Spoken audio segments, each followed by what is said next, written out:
Championship, they're projecting that 65% of the crowd, yes, you heard that right, Petty. I believe it. I believe it. Hey, Sam, what are we doing? I was at LAX yesterday, and it was a sea of red there, too. What are we doing? 49er fans everywhere. What are we doing? That is, you know who's asking the same thing? Kelly Stafford. And that's why this week she had people, Rams fans, email her with a picture of them because she bought tickets for Rams fans just to make sure. I mean, when you got to help your QB out like that, they were using a silent count. Things are. We just went from the Bengals and the bars in the scene there to this. A little different. This is a little different. Win this one, it might feel different at the Super Bowl. Our Diana Rossini is at this game with the latest on the Rams. What are you hearing over there, Diana? Yeah, guys, I was told that Matthew Stafford is feeling the most healthy he has felt all season long, going back to week 4. So he feels just really good going into this game. And guys, it was just about a year ago that Schefter reported the big trade that the Rams made for Matthew Stafford. And I was told this is the best his relationship has been with head coach Sean McVay. And their trust was really on full display last week against the Tampa Bay Bucks. And I was told McVay's trust really is in the fact that Stafford's personality is tailored for these high-pressured moments. And he's really delivered over the last few weeks. Now, on the field, the offense tells me what they're going to be doing here is their eyes are all going to be on Fred Warner. He has been an absolute game wrecker for them every single time they played the 49ers. They know the run game is going to be really difficult against San Francisco, so they know it's going to rely on Stafford's passing game, and he's got to get that ball out quickly. And look, we know Cooper Kupp is the security blanket. They expect him to be part of this. But it's Odell Beckham Jr. This is why they signed him. They're hoping he makes some big plays in the red zone today to help out this offense, Sam. Yeah, for sure, Diana. Let's bring in Randy here, because Randy, this is interesting to me. I know I've talked to you about this before, but when you look at these two rosters, and I know Niners fans aren't going to want to hear this, but most people would take the roster of the Rams on paper over the roster of the Niners. And yet, we've said it a million times, they haven't been able to beat them 6 times in a row. How much added pressure does that, knowing that you have technically the better roster, put on Sean McVay in this game?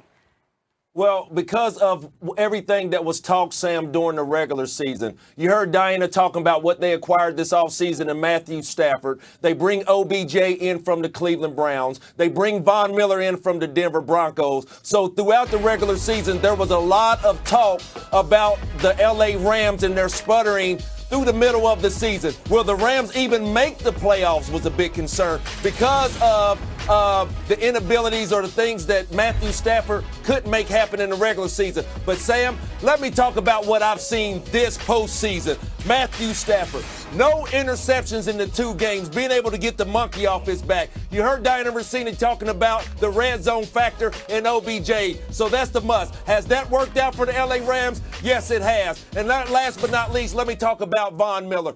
2 sacks in the last 2 weeks. So the big 3 for the Los Angeles Rams has worked out for him. Sean McVay made some great acquisitions to help and better his team. Now you're talking about 0-6 against Kyle Shanahan. You're talking about some pressure on our head coach. Hey, Coach, we got you here. Now you help us get to the Super Bowl.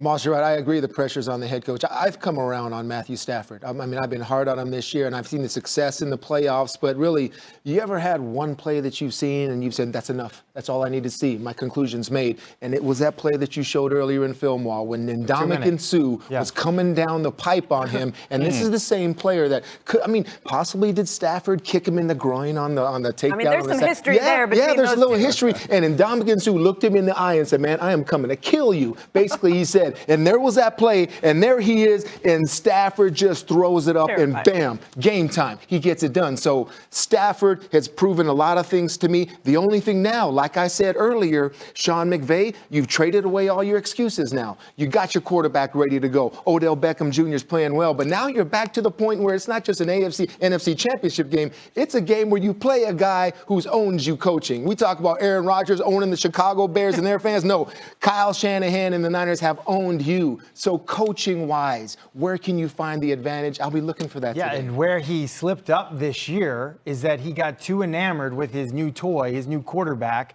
the empty shotgun Matthew Stafford gunslinger, and he got away from why he's had so much success, why the 49ers are having success.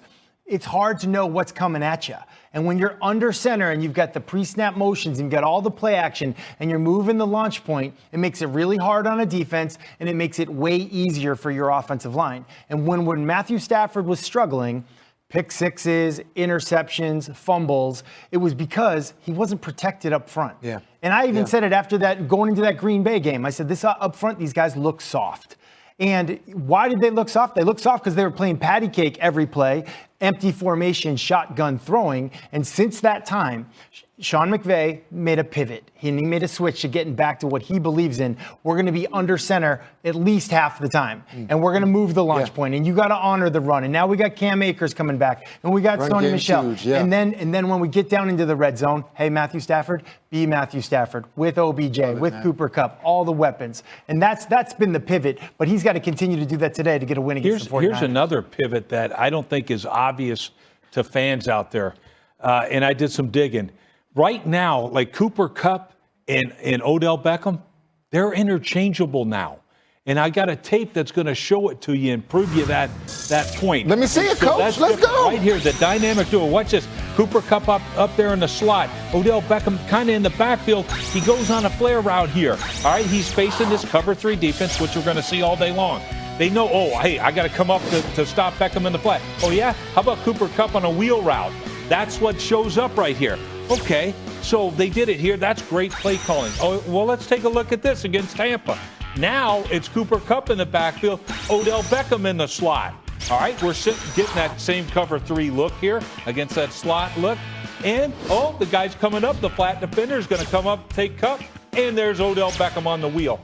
They are interchanging these guys right now. I got you, you got me. And I'm just telling you, so to me, that is so difficult. When Odell Beckham first got there, it's like, well, they got to keep him in one spot. He wasn't even in the red zone package. Diana talked about how he's going to show up big time in the red zone. We've seen that. But he's also interchangeable. Yeah. Mm-hmm. So what's been good for Cooper Kupp is also going to be good for Odell Beckham. I think it's going to be a huge day for Odell Beckham. That's good stuff. It takes time. We knew that. I mean, getting a bunch of stars together. Get to like, subscribe, and share all of our channels. Check us out. Hey, tell us what you think about it. Are we hitting it on the nail on the head or are we not? Please leave a comment. Let us know. Tell us how the flow is. But don't forget, this is your boy MC D-Rex, and I'm out. Peace.